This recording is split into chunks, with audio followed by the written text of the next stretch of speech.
This is pretty huge. This is the first time we gotten confirmation that all 3 ships will be moving. Previously, we just saw that the carrier, the Theodore Roosevelt, was going to go to CENTCOM. Again, in about a month from now, it's scheduled to arrive. Now we're hearing that 2 massive supply... Guys, these are massive ships. Almost 100,000 tons of equipment, bombs, missiles, and the military analysts of the United States believe these are Tomahawks, these are cruise missiles, munitions that we need to destroy are on its way, not necessarily more missile interceptors. People believe that those were brought in on the cargo planes to the Middle East because they were more immediately needed. Once the United States has secured its defensive capabilities by bringing in and airlifting all those missile interceptors, now it's bringing in its offensive capabilities. That is a pretty big sign of things escalating. Again, scheduled to arrive in September. September is also when temperatures get a little bit cooler, when the economic blockade takes a bit more effect on the economy of Iran, and generally has a bit of a cushion till the midterms in November, about a month and a half before, or where you can start and end something if need be. All fingers, in my opinion, are pointing towards September, probably late September, if I had to take a guess, but that's just a guess. Whew. It's pretty good news.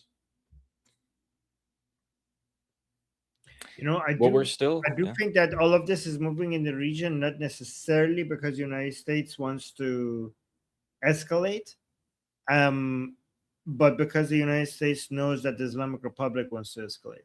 I think from the perspective of the United States, where they are right now is ideal.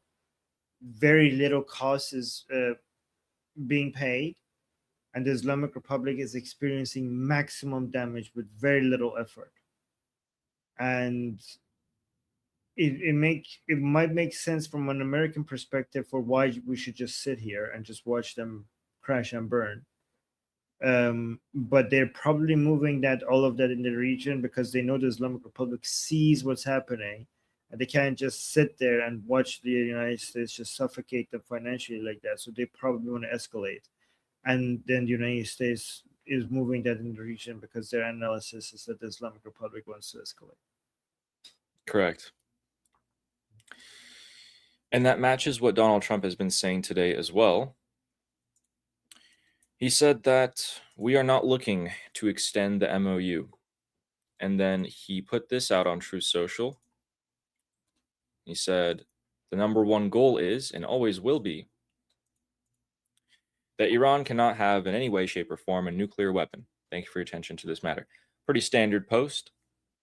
This is a little bit interesting to me because J.D. Vance, a couple days ago, said, right, do you want to say that? No, yeah, this is usually we're like, okay, this is a repetition of what he said before. So what is the point of this? But this is exactly right after JD Vance coming out and saying that our number one goal is to open the Strait of Hormuz, and our number two goal is to avoid the the Islamic Republic to get a nuclear weapon. He was very, and now like this is guys, this is a direct response to JD Vance. Like I don't like to collect the dots like this, but this is so obviously in response to JD Vance because he's spelling it out.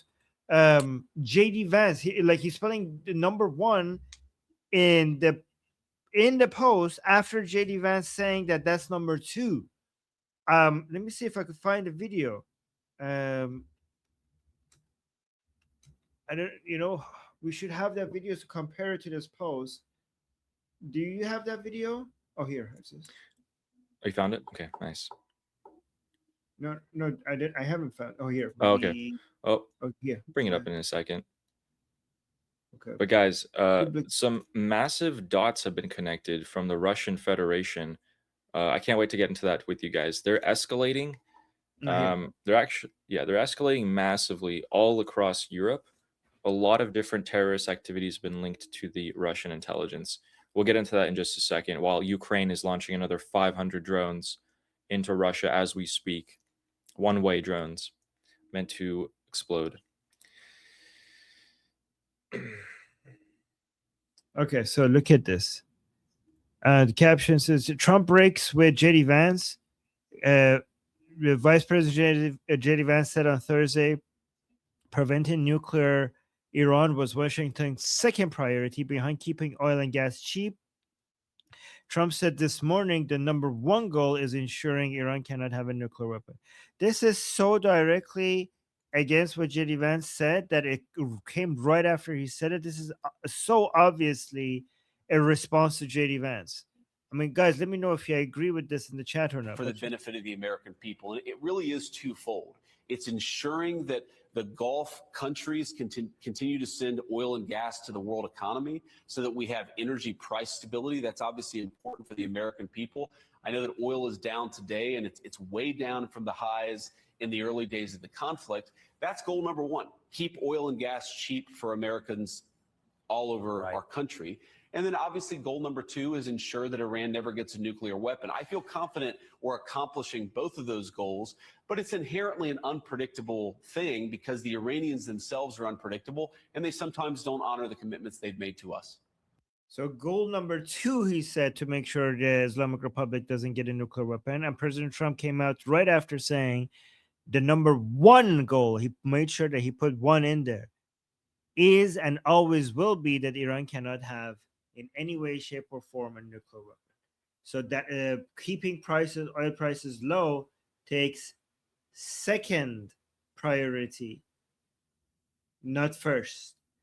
Guys, am I reading too much into this? This is, to me, such an obvious in response to JD Vance.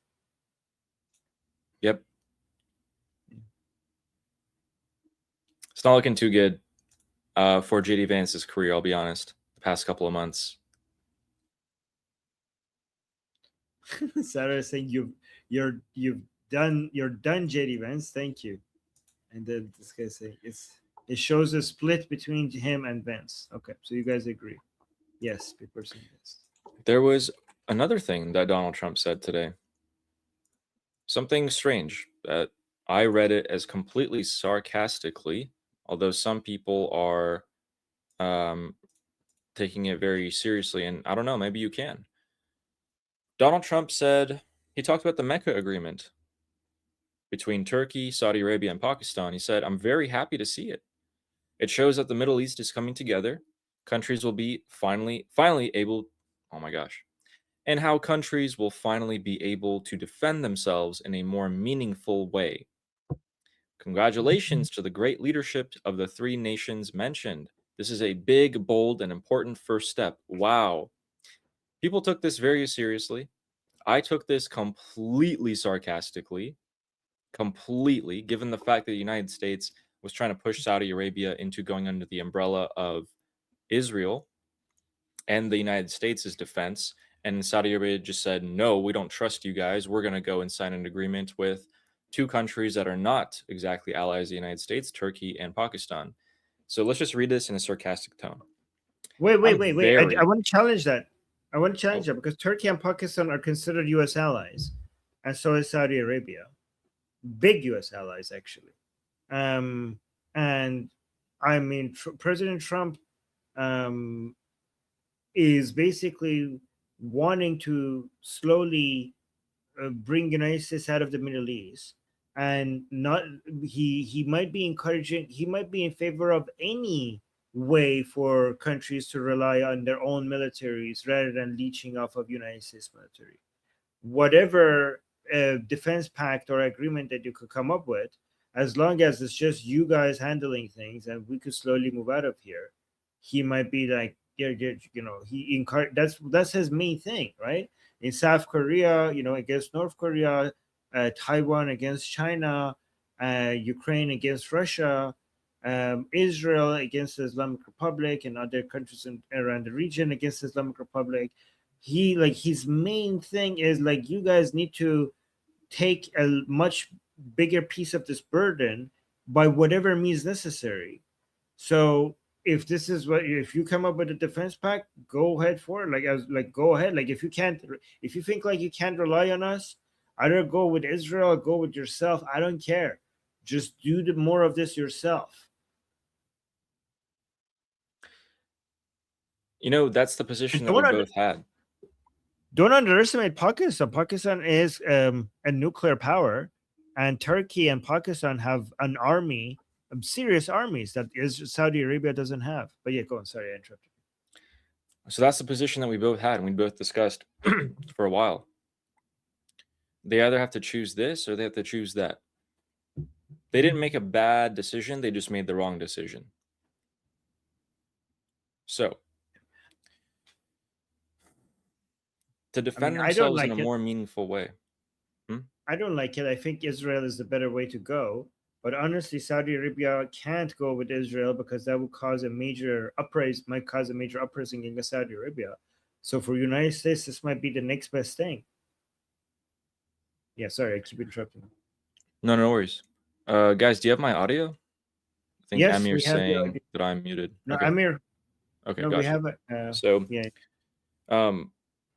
Obviously, the preference for the United States here was for Saudi Arabia to sign a pact, the nuclear pact, with the U.S., and then subsequently slowly start going under the Abraham Accords over the next few months or year. And then they signed with 2 other countries. And those 2 other countries, Pakistan and Saudi, were saying, if you attack one of us, you attacked all of us. So if you attack Turkey, Saudi Arabia will come and help us. Which, I mean, okay, with what army? And vice versa. Countries will finally be able to defend themselves in a more meaningful way. That suggests to me that there's going to be some defending needed in the short-term future. And he's wanting to see how Turkey and Pakistan are going to be protecting Saudi Arabia when the US wasn't able to fully do it. Obviously, the Saudis are getting hit. And then this is actually posted by Shehbaz Sharif, which is the prime minister of Pakistan, and being like, we appreciate Donald Trump so much. Thank you for congratulating us. Once again, commend him, whatever. All right, we get it.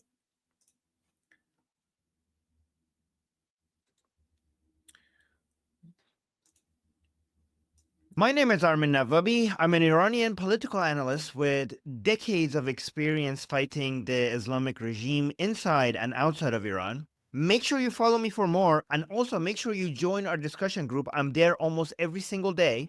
Come talk to me there and the rest of the people there in our group calls. It's a great place to meet and talk to people who like talking about politics. The link is in the description and or in the bio. You could also get there by scanning the QR code on the screen. See you there.